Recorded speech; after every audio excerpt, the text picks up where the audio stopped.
خوش قسمت ہیں وہ لوگ جو اس ماہ میں زیادہ سے زیادہ نیکیاں سمیٹ کر اللہ رب العزت کی رضا اور خوشنودی حاصل کرنے میں کامیاب و کامران ہو رہے ہیں۔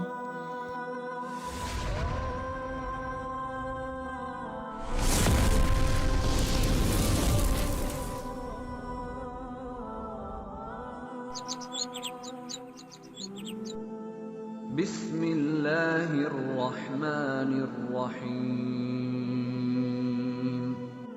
معزز سامعین، السلام علیکم۔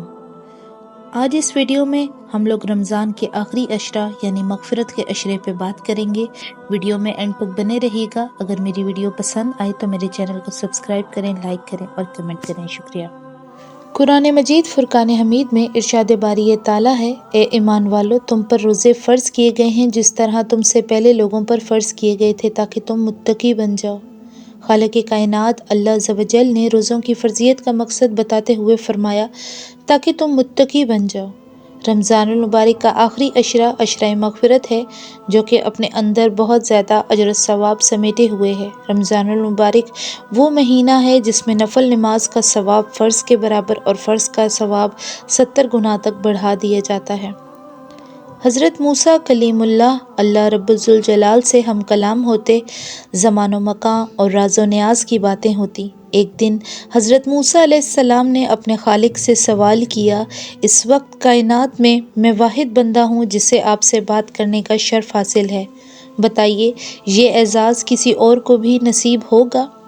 خالق کائنات نے ارشاد فرمایا، اے موسیٰ، اس دنیا میں ایک ایسی بھی امت آنے والی ہے جب میرے اور ان بندوں کے درمیان کوئی پردہ حائل نہیں ہوگا۔ حضرت موسیٰ علیہ السلام حیران ہوئے، باری تعالیٰ وہ کیسے؟ اللہ تعالیٰ نے فرمایا، یاد رکھ موسیٰ، تیرے اور میرے درمیان کلام اور ملاقات کی صورت بے شمار پردے حائل ہیں، جبکہ آمد امت کے ساتھ یہ معاملہ ہرگز نہیں ہوگا۔ اس پر موسیٰ علیہ السلام کی حیرت میں مزید اضافہ ہو گیا۔ انہوں نے عرض کی، کائنات کے مالک، بتائیے وہ خوش نصیب کون ہوں گے؟ اللہ تعالیٰ نے ارشاد فرمایا، وہ امت محمدی ہوں گے۔ ان میں سے وہ لوگ جو ماہ رمضان کے ایام پا کر میری رضا و خوشنودی کے لیے روزہ رکھیں گے اور پھر وقت افطار نڈھال جسم، خشک زبان اور منہ کی مہک کے ساتھ جو دعا مانگیں گے میں قبول کروں گا، کیونکہ اس لمحہ ان کے اور میرے درمیان کوئی پردہ اور کوئی فاصلہ نہ ہوگا۔ روزے دار کے متعلق اللہ تعالیٰ کا ارشاد ہے کہ روزہ خاص میرے لیے ہے اور میں ہی ہوں جس طرح چاہوں گا اس کا اجر و ثواب دوں گا۔ میرا بندہ میری رضا کے واسطے اپنی خواہش، نفس اور اپنا کھانا پینا چھوڑ دیتا ہے، پس میں خود ہی اپنی مرضی کے مطابق اس کی اس قربانی اور نفس کشی کا صلہ دوں گا۔ روزے دار کے لیے دو مسرتیں ہیں، ایک افطار کے وقت اور دوسری اپنے مالک ملک کی بارگاہ میں حاضری اور شرف ملاقات کے وقت۔ اور روزے دار کے منہ کی بو اللہ تعالیٰ کے نزدیک مشک کی خوشبو سے بھی بہتر ہے، یعنی انسانوں کے لیے مشک کی خوشبو جتنی اچھی اور جتنی پیاری ہے، اللہ تعالیٰ کے ہاں روزے دار کی منہ کی بو اس سے بھی اچھی ہے۔ اور روزہ دنیا میں شیطان و نفس کے حملوں سے بچاؤ کے لیے اور آخرت میں آتش دوزخ سے حفاظت کے لیے ڈھال ہے۔ رمضان المبارک خیر و برکت و ہمدردی و اخوت کا مہینہ ہے۔ اس ماہ کی راتوں میں اللہ تعالیٰ کی جانب سے 3 مرتبہ اعلان کیا جاتا ہے کوئی توبہ کرنے والا جس کی توبہ میں قبول کروں، ہے کوئی مانگنے والا مجھ سے تو میں اس کو دوں، ہے کوئی معافی مانگنے والا اس کو میں معاف کر دوں۔ اگر کوئی مسلمان عشرہ مغفرت میں اپنے پچھلے تمام کبیرہ و صغیرہ گناہوں سے سچے دل سے توبہ کر لے تو اس کے صغیرہ و کبیرہ گناہ روزے کی برکت سے معاف فرما دیے جاتے ہیں، اور وہ شخص گناہوں سے ایسے پاک ہو جاتا ہے جیسے اس کی ماں نے اسے ابھی جنم دیا ہو۔ بلا شبہ جس کسی کو اللہ تعالیٰ کی مغفرت مل گئی اسے سب کچھ مل گیا۔ حق تعالیٰ تو اپنے بندوں کو معاف کرنے کے بہانے ڈھونڈتے ہیں۔ جب کسی بندے سے کوئی گناہ سرزد ہو جائے تو اللہ تعالیٰ کی جانب سے اسے مہلت دی جاتی ہے کہ شاید اب بھی یہ معافی مانگ لے، شاید اب بھی یہ میری طرف رجوع کر لے۔ حدیث مبارکہ میں ہے کہ جب بندہ کوئی گناہ کرتا ہے تو آسمان اللہ تعالیٰ سے عرض کرتا ہے، اے اللہ تو مجھے اجازت دے میں اس پہ ٹوٹ پڑوں۔ زمین کہتی ہے اے اللہ تو مجھے اجازت دے کہ میں اسے اپنے اندر دھنسا دوں۔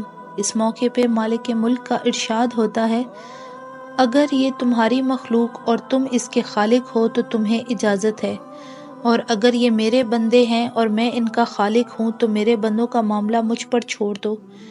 میں اس بات کا انتظار کروں گا کہ یہ مجھ سے رجوع کر لے اور اپنے گناہوں کی معافی مانگ لے۔ حضرت عبداللہ بن عمر سے روایت ہے کہ نبی اکرم صلی اللہ علیہ وآلہ وسلم نے ارشاد فرمایا روزہ اور قرآن دونوں میرے بندوں کے لیے سفارش کریں گے۔ روزہ عرض کرے گا اے پروردگار میں نے اس بندے کو کھانے پینے، نفس کی خواہش کو پورا کرنے سے روک کر رکھا ہے، آج میری سفارش ہے اس کے حق میں قبول فرما۔ قرآن کہے گا میں نے اس بندے کو رات کو سونے اور آرام کرنے سے روکے رکھا تھا، آج اس کے حق میں میری سفارش قبول فرما۔ چنانچہ روزہ اور قرآن دونوں کی سفارش بندے کے حق میں قبول فرمائی جائے گی۔ حضرت ابو ہریرہ رضی اللہ تعالی عنہ سے روایت ہے کہ حضرت صلی اللہ علیہ وآلہ وسلم نے ارشاد فرمایا 3 آدمیوں کی دعا رد نہیں ہوتی، ایک روزے دار کی افطار کے وقت، دوسرے عادل بادشاہ کی اور تیسرے مظلوم کی۔ حضرت سہل بن سعد رضی اللہ تعالی عنہ سے روایت ہے کہ سرکار دو عالم صلی اللہ علیہ وآلہ وسلم کا فرمان عظیم ہے کہ جنت کے دروازوں میں سے ایک خاص دروازہ ہے جس کو باب الریان کہا جاتا ہے، اس دروازے سے قیامت کے دن صرف روزے داروں کو داخلہ دیا جائے گا، ان کے سوا کسی اور کو داخل نہیں کیا جائے گا۔ اس دن پکارا جائے گا کہ در ہیں وہ بندے جو اللہ کے لیے روزہ رکھا کرتے تھے اور بھوک و پیاس کی تکلیف اٹھایا کرتے تھے، وہ اس کی پکار پر چل پڑیں گے۔ جب وہ روزے دار اس دروازے سے جنت میں پہنچ جائیں گے تو یہ دروازہ بند کر دیا جائے گا، پھر کسی کا اس سے داخلہ نہیں ہو سکے گا۔ ریان کے لغوی معنی پورا سیراب یا بھرپور سیرابی، تو اس روزے دار کی صفت ہے جس سے روزے داروں کا داخلہ ہوگا۔ آگے جنت میں پہنچ کر جو کچھ اللہ تعالیٰ کے انعامات ان پر ہوں گے ان کا علم تو بس اللہ تعالیٰ ہی کو ہے۔ اس ماہ مبارک کی ان تمام فضیلتوں کو دیکھتے ہوئے مسلمانوں کو اس مہینے میں عبادت کا خاص اہتمام کرنا چاہیے اور کوئی لمحہ ضائع و بیکار نہیں جانے دینا چاہیے۔ ہم اپنے تمام صغیرہ و کبیرہ گناہوں سے معافی مانگ کر اللہ تعالیٰ کے حضور پاک و صاف پیش ہو سکتے ہیں۔ اللہ تعالیٰ ہم سب کو اپنے نفس کا تزکیہ کر کے تقوی اختیار کرنے کی توفیق عطا فرمائے، آمین۔ اللہ پاک ہم سب کو 5 وقت کا نمازی بنائے۔ مزید ویڈیوز کے لیے میرے YouTube چینل کو سبسکرائب کریں، لائک کریں اور شیئر کریں۔ شکریہ۔